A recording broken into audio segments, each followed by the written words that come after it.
So this guy is me, and I'm being threatened with a lawsuit. Before jumping right into that, hi random person, I am Randomly, and welcome to my random chat. So this guy is me, and I'm being threatened with a lawsuit. Let me explain. A few months ago, I told a story about this turd, Apollo Poolboy, or whatever the hell his name is. So this guy is a mega church preacher, and he gets a little pervy, and now he's on the run from the FBI. Now the guy's name is Apollo. He's 24, he's from the Philippines, and he's a small-time preacher there. And one day, he's preaching in a little chapel when suddenly angels appear to him.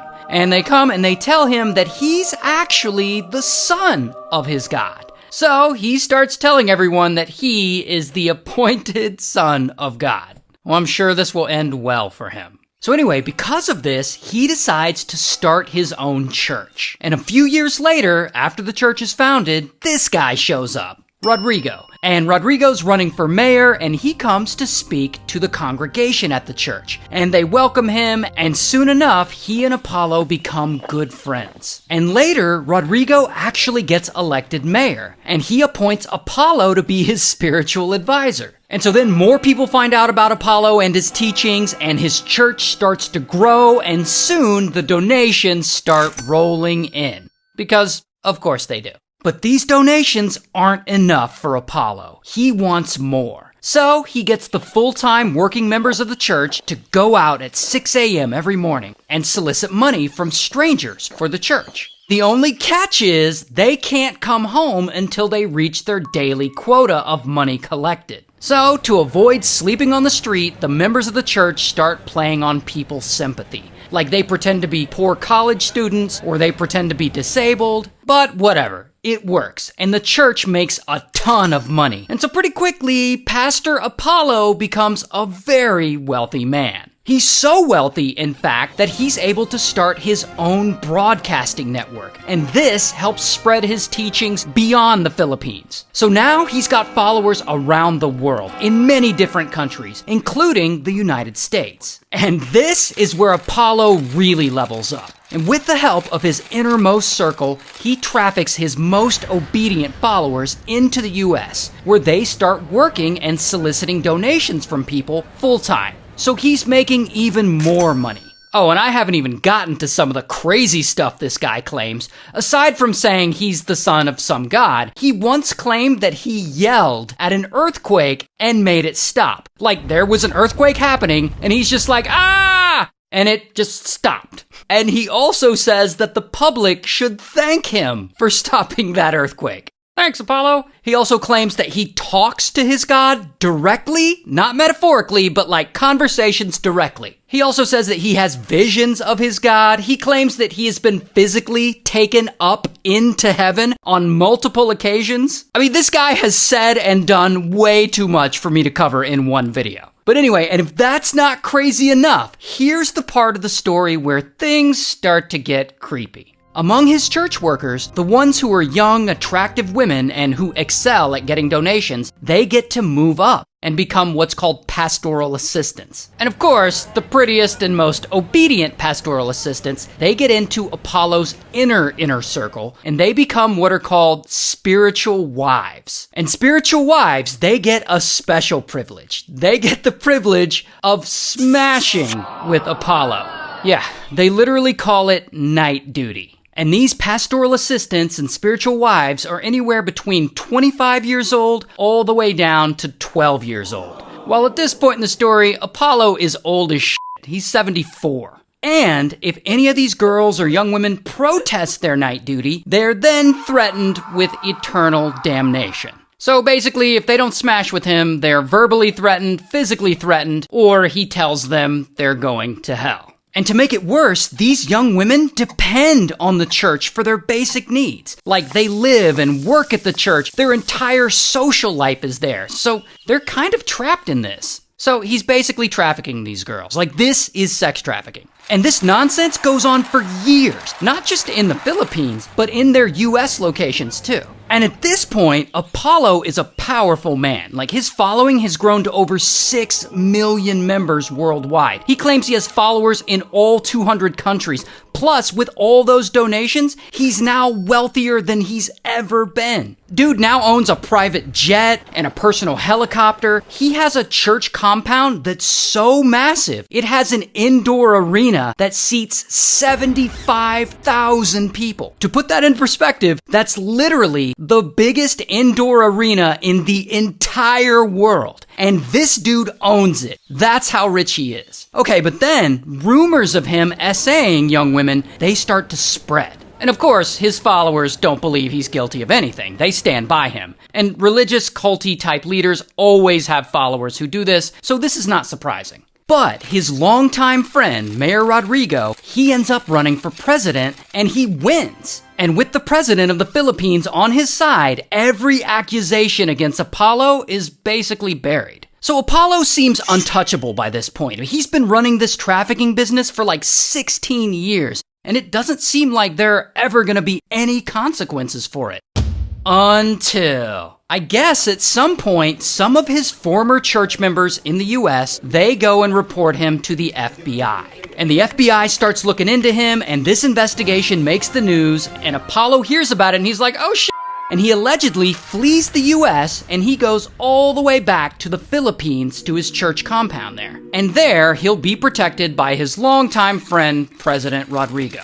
But unfortunately, his friend Rodrigo finishes his term as president, leaves office, and now there's a new president. And new president is not Apollo's friend. So all the accusations against him in the Philippines are no longer buried. So then, back in the US, bam, the FBI arrests some of his innermost circle, and they're officially looking for Apollo too, and he's being accused of fraud, human trafficking, and sex trafficking, and now he's on the FBI's most wanted list. And so Apollo, he gets all mad, and he's frustrated that they're after him, and he starts lashing out publicly, saying it's a conspiracy, and this is happening during the COVID pandemic, so he gives a sermon telling the world that if we want the pandemic to stop, the FBI should stop investigating him. I'm warning the whole world. Listen to the voice of the appointed son. You want this pandemic to stop. Stop prosecuting, maligning the appointed son. But then, even more women in the Philippines come forward with accusations against him. And of course, Apollo denies everything, and he insists that the people accusing him are just evil, and he changes the homepage of his website to this: why are evil people after Pastor Apollo? I'm guessing they're after him because of all the sex trafficking, but that's just a guess. Anyway, eventually, the Filipino Senate issues a warrant for his arrest, and they raid some of his properties, but the dude is nowhere to be found. He's fled, and he's hiding out from the law. And there's like this whole manhunt looking for him, and there ends up being a huge standoff at one of his compounds between police and a bunch of his supporters, and his supporters still insist that he didn't do anything wrong, and I don't even have time to get into that part of the story. But 2 weeks later, Apollo finally gives up, and he turns himself in, and bam, they arrest him. Here's his mugshot. And as of right now, he hasn't actually been to trial yet, so we'll see how this plays out. So a few months ago, I told this story and I outlined a lot of the crimes he's being accused of, and then I moved on to the next story and I didn't really think anything about it. Sometime later, I check an email account that I check like once every 6 months, and I see that I got an email from a law firm in the Philippines stating that they represent Apollo. And they sent me this very long and detailed demand letter telling me basically they're gonna take legal action against me, probably sue me, if I don't not only take down my video, but they're insisting that I make a public apology. Now, I haven't replied to this email, so consider this video my official response to Apollo's legal threat.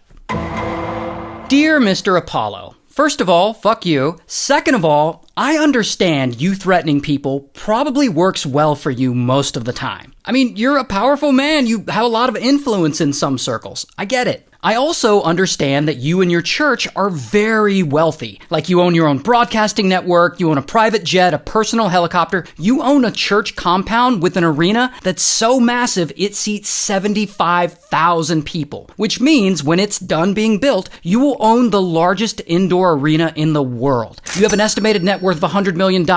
I get it. We all get it. You've gotten very, very rich off of your religion. Here's the thing, though. Your wealth doesn't scare me. Just because you have money doesn't make you untouchable. See, where I'm from, we're very big on our freedom of expression. And if the FBI is accusing you of all these crimes, and the Filipino government is also accusing you of all these crimes, then I reserve the right to make a video about said crimes. In fact, I'm not saying anything about you that the FBI's most wanted poster of you isn't already saying. Like, for example, that you engaged in sex trafficking by force, fraud, or coercion. Or that you engaged in sex trafficking of children. Or how about the 74-page grand jury indictment that outlines all these crimes you're being accused of, including sex trafficking by force, fraud, or coercion, and sex trafficking of children? Or what about what the Filipino government is formally accusing you of? Sexually abusing your followers or grooming children into sex. That means that you screwed up so bad that two separate governments that aren't even working together on this, that means that they are each, in their own right, independently accusing you of the same crimes in their respective countries.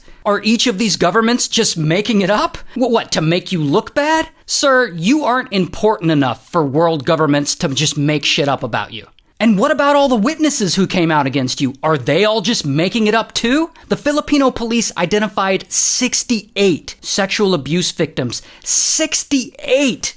Bro, you're putting up Bill Cosby numbers. And now that it's all gone public, people like me are talking about it. And you're gonna try and threaten us and silence us with lawsuits?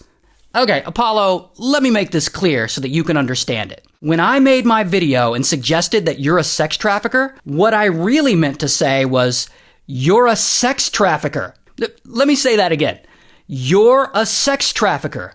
And in case that wasn't clear, you're a sex trafficker!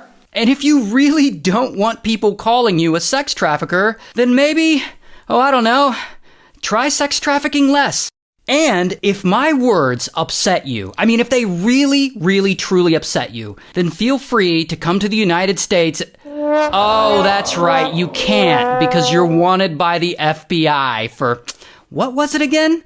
Oh, that's right, sex trafficking. Oh, and by the way, while I got your attention, here's something else I want you to think about while you sit there in a Filipino jail.